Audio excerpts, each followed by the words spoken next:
चलिए जो प्रश्न वाली 2.4 है उसका पहला प्रश्न करेंगे। अब इससे पहले मैंने आपको बता दिया था कि किसी परिमेय संख्या का दशमलव प्रसार है वो दो प्रकार का होता है, एक तो शांत दशमलव प्रसार, एक अशांत दशमलव प्रसार। तो कब शांत होगा और कब अशांत होगा उसके बारे में पूरी परिभाषा मैंने इससे पहले वाले वीडियो में बताया हुआ है। यदि आपने वो नहीं देखा है तो उसको जरूर देखना पड़ेगा, क्योंकि तभी आपको ये प्रश्न है वो समझ में आएंगे। तो चलिए देखते हैं कि इन प्रश्नों को किस ढंग से करना है। सबसे पहले दे रखा है पहला प्रश्न कि 15/1600।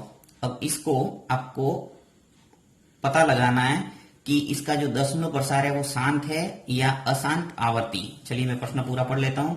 लंबी विभाजन प्रक्रिया का उपयोग न करते हुए बताइए कि निम्न परिमेय संख्याओं का दशमलव प्रसार शांत है या अशांत आवर्ती। यानी कि आपको लंबी विभाजन प्रक्रिया नहीं करना है। यानी एक तो तरीका वही 15 के अंदर 1600 का भाग दे दो और उससे पता चल जाएगा कि दशमलव प्रसार है वो शांत है या अशांत है। परंतु यहाँ पे आपको लंबी विभाजन प्रक्रिया नहीं करना है, यानी भाग नहीं देना है। सिर्फ आपको हर का अभाज्य गुणनखंड करना है। उसके अंदर 2 की घात m इंटू 5 की घात n का रूप बनता है तो कहेंगे शांत, और नहीं बनता है तो कहेंगे अशांत। तो चलिए इस प्रश्न को करते हैं।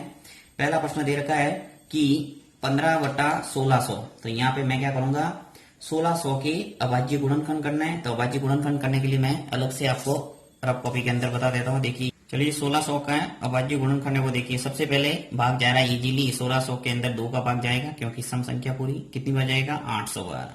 फिर 800 के अंदर 2 का भाग वापस जाएगा कितनी बार, 400 बार। फिर 2 का भाग जा रहा है 200 बार। फिर 2 का भाग जाएगा 100 बार। फिर 2 का भाग जाएगा 50 बार।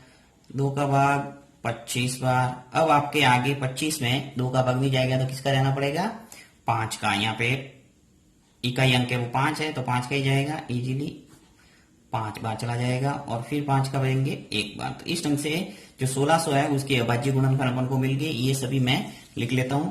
तो यहाँ पे लिखेंगे 15/1600 जो है उसकी जगह मैं लिख रहा हूं। देखिए 2 कितनी बार है, 1 2 3 4 5 6, यानी कि 2 है वो 6 बार है। तो यहाँ पे मैं लिख सकता हूं 2 की घात 6 इंटू 5 कितनी बार है, 1 और 2। तो यहाँ लिखेंगे 5 की घात 2।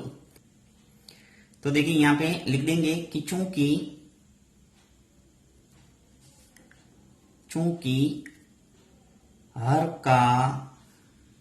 का अभाज्य गुणनखंड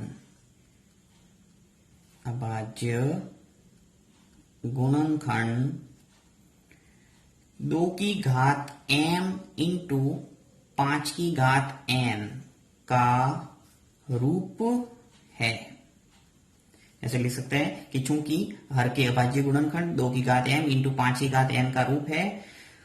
अब m और n क्या है, देखिए m कुछ भी हो सकता है, यहाँ 6 है m की जगह और n की जगह कितना है 2। आपको 2 की जगह 2 दिख रहा है और 5 की जगह 5 दिख रहा है, यानी आपको इसकी तुलना करना है। घात के रूप में कोई भी संख्या आपको मिल सकती है। यदि जैसे मान लो सिर्फ 2 ही मिलता, मुझे 2 की घात 6 मिलता तो मैं 5 की घात 0 लगा के इसके साथ में लिखता। और यदि मुझे 5 की घात 2 मिलता और 2 नहीं मिलता तो 2 की घात 0 लगा के मैं इसको लिखता। अतः 15/1600 का दशमलव प्रसार शांत है। ये अपन ने पहले ही पढ़ा था कि यदि 2 की घात m इंटू 5 की घात n का रूप बनता है तो इसका दशमलव प्रसार कैसा होगा, शांत। नेक्स्ट प्रश्न है 13/3125। यहां पर भी वही आपको क्या करना है, हर यानी 3125 इसका क्या करना है, अभाज्य गुणनखंड। और इसके अभाज्य गुणनखंड करेंगे और यदि आपको यही रूप दिखता है यानी 2 की घात m इंटू 5 की घात n का रूप दिखता है तो कहेंगे इसका दशमलव प्रसार शांत है, अन्यथा अशांत आवर्ती। तो चलिए इसको भी लिख लेता हूं मैं अभाज्य गुणनखंड के रूप में। 13/3125 के अभाज्य गुणनखंड करने पड़ेंगे। तो यहां मैं करके बता देता हूं। ये आप साइड में कर सकते हैं परीक्षा के अंदर भी और रफ कॉपी में भी कर सकते हैं, इसके कोई नंबर नहीं है, सीधा भी लिख सकते हैं। तो 3125 यहाँ पे सबसे पहले देखिए इकाई अंक 5 है तो 5 का भाग जाएगा। 5 का भाग कितनी बार चला जाएगा, 5 × 30, 5 दूनी 10 और 5 5 25, 625 बार चला गया। फिर वापस चला जाएगा 5 का, 5 एकम 5, 5 दूनी 10 और 5 5 25, 125 बार चला गया। फिर 5 का, यदि इकाई अंक आपको 5 दिखता है तो सीधा 5 लेने की कोशिश करना है। तो 5 दूनी 10 और 5 25। फिर 5 का भाग चला गया 5 बार और फिर 5 का भाग चला जाएगा 1 बार। तो इस ढंग से आपके पास आ गए जो 3125 है इसके अभाज्य गुणनखंड 1 2 3 4 और 5। तो देख, तो आ जाएगा ये 5 की घात 5। अब देखिए यहाँ पे तो आपके सीधा सीधा 2 और 5 दोनों दिख रहे थे, आपको मैं स्पष्ट रूप से लिख दिया कि 2 की घात m इंटू 5 की घात m रूप दिख रहा है, यानी घात के रूप में कोई भी संख्या आ सकती है। परंतु यहाँ पे आपको एक ही संख्या नजर आ रही है, यानी 5 की घात 5। तो आपको क्या करना पड़ेगा, इसको मैं लिख सकता हूं ऐसे 13/5 की घात 5 इंटू 2 की घात 0, यानी कि यहाँ पे आपके 5 दिख रहा था और 2 की घात 0 लगा के मैंने गुणा में कर दिया, क्योंकि 2 की घात 0 का मतलब क्या होता है 1। किसी भी संख्या के ऊपर यदि घात 0 होती है तो उसका मान 1 ही होता है, और 1 का गुणा मैं इससे करूंगा कोई फर्क नहीं पड़ेगा, क्योंकि मुझे इसका रूप बनाना था इसलिए मैंने इसको लिख लिया।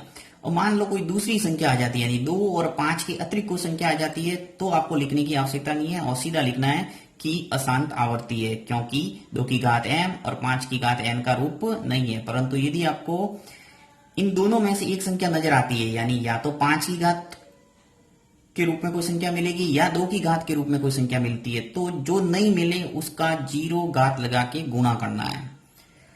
आगे अपन सवाल और करेंगे तो जिससे आपको क्लियर हो जाएगा बिल्कुल। तो देखिए यहाँ चूंकि हर 2 की घात m इंटू 5 की घात n का रूप है, अतः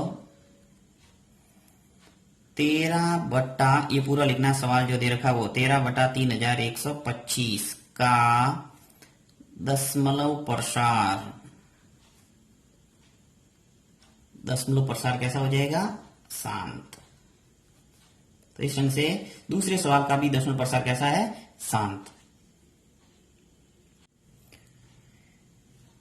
चलिए थोड़ा रफ कार्य करके मैं इसको और क्लियर करता हूं। ये जो स्टेप लिखी है 2 की घात 0, ये समझ में नहीं आया होगा आपको, मैं थोड़ा और इसको समझाता हूं। देखिए मान लो जैसे ये 5 है और नीचे आपके कोई ऐसी संख्या आ रही है 5/2 की घात 3, ठीक है।